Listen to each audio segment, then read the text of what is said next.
तो आज हम सफाया करने वाले हैं जनरल थ्योरी ऑफ रिलेटिविटी का। मतलब समझने वाले हैं कि ये थ्योरी आखिर कहना क्या चाहती है। तो पहले तो मान लीजिए कि आप एक कार में बैठे हो और आप उस कार की खिड़की से बाहर देख रहे हो और आपने बताया कि वो कार 50 किलोमीटर की रफ्तार से चल रही है। लेकिन आप ये कैसे बता पा रहे हो? जाहिर सी बात है, कार के बाहर जो भी है, पेड़ पौधे सड़क, ये सारी चीजों को देखकर जो कि पीछे की तरफ जा रही होगी। लेकिन सोचो, अगर कार अपनी उसी स्पीड से आगे बढ़ रही हो और आसपास की सारी चीजें गायब हो जाए या आप उन्हें देख नहीं पा रहे हो, तो क्या अब आप बता पाओगे कि कार चल रही है या नहीं? बिल्कुल नहीं, आप नहीं बता पाओगे। समझ नहीं आया? चलिए दूसरा एग्जाम्पल देखते हैं। अब मान लीजिए कि आप और आपका दोस्त दोनों अपनी अपनी गाड़ियों से आगे बढ़ रहे हो। आप 50 किलोमीटर पर आवर की स्पीड से और आपका दोस्त 70 किलोमीटर पर आवर की स्पीड से।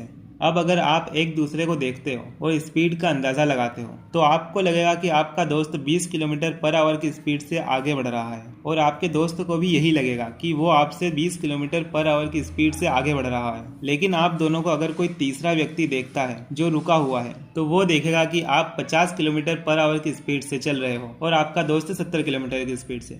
कुछ समझे? इसका मतलब स्पीड एक रिलेटिव क्वांटिटी है जिसे हम आसपास की चीज़ों से कंपेयर करके मेजर करते हैं। अब अगर स्पीड रिलेटिव है तो स्पीड मिलकर बनती है डिस्टेंस और टाइम से। तो हम ये तो जानते हैं कि डिस्टेंस रिलेटिव होता है, लेकिन क्या टाइम भी रिलेटिव होता है? यही सवाल आया था अल्बर्ट आइंस्टाइन के दिमाग में। वही अल्बर्ट आइंस्टाइन जिन्होंने ये थ्योरी दी है। अब अगर टाइम रिलेटिव हो गया तो न्यूटन गलत साबित हो जाएगा, और अगर टाइम एब्सोल्यूट निकल गया तो पूरे ब्रह्मांड में टाइम एक ही गति से चलेगा। इस चीज का जवाब अल्बर्ट आइंस्टाइन ढूंढ रहे थे। अब उन्हें ये बात पता थी कि जेम्स क्लार्क मैक्सवेल ये बात बता चुके हैं कि लाइट एक इलेक्ट्रोमैग्नेटिक रेडिएशन है जिसकी रफ्तार 3 लाख किलोमीटर प्रति सेकंड है और ये कभी भी बदल नहीं सकती। ये हर परिस्थिति में कांस्टेंट ही रहेगी। अब उन्हें एक ख्याल आया, अगर दो चीजें सेम स्पीड से एक ही डायरेक्शन में चल रही हो तो वो एक दूसरे के लिए रिलेटिव रेस्ट पर होंगी। और फिर ऐसे ही उन्होंने सोचा कि अगर वो किसी तरीके से 3 लाख किलोमीटर प्रति सेकंड की रफ्तार पर पहुंच जाए, मतलब स्पीड ऑफ लाइट पर पहुंच जाए, तो उन्हें देखने को मिलेगी एक स्टेशनरी इलेक्ट्रोमैग्नेटिक वेव,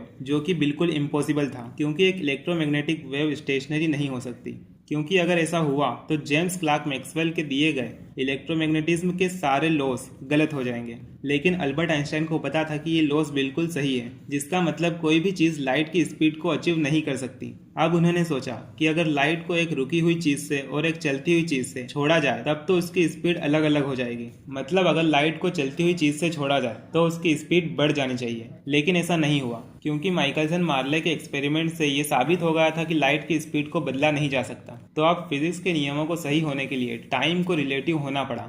मतलब जो चीज़ मोशन में है उसके लिए समय की गति रुकी हुई चीज़ से धीरे होगी। मतलब जितनी ज़्यादा स्पीड उतना धीरे टाइम।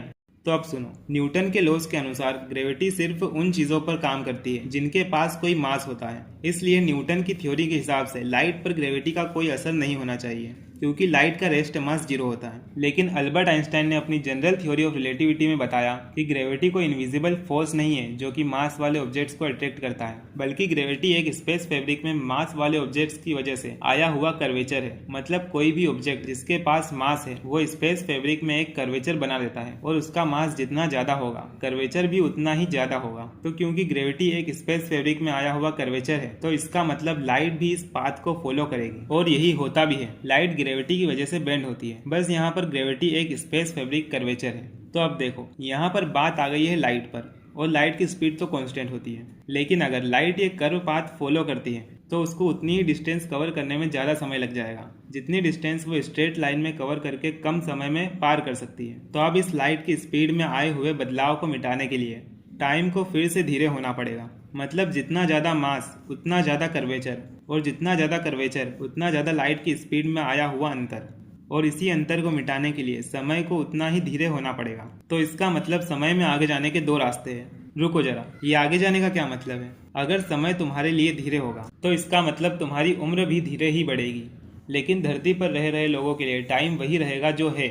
मतलब अगर तुम्हारे लिए 1 साल बीतेगा तो धरती पर 1 साल से अधिक समय बीत चुका होगा, जिसका मतलब तुम समय में आगे आ चुके होगे, तुम भविष्य में होगे। और इसके दो रास्ते हैं, एक स्पीड और दूसरा ग्रेविटी। या तो हाई स्पीड से ट्रेवल करो या फिर ऐसी जगह ढूंढो जहां स्पेस फैब्रिक कर्वेचर बहुत ज़्यादा हो। तो अब देखते हैं लेंथ कॉन्ट्रैक्शन। एग्जाम्पल के लिए एक रॉकेट को ले लेते हैं। तो जैसे जैसे इस रॉकेट की स्पीड बढ़ेगी रॉकेट की लेंथ कम होगी और लाइट की स्पीड यहाँ पर कांस्टेंट ही रहेगी। तो ये था अल्बर्ट आइंस्टाइन की दी गई जनरल थ्योरी ऑफ रिलेटिविटी का एक छोटा सा एक्सप्लेनेशन।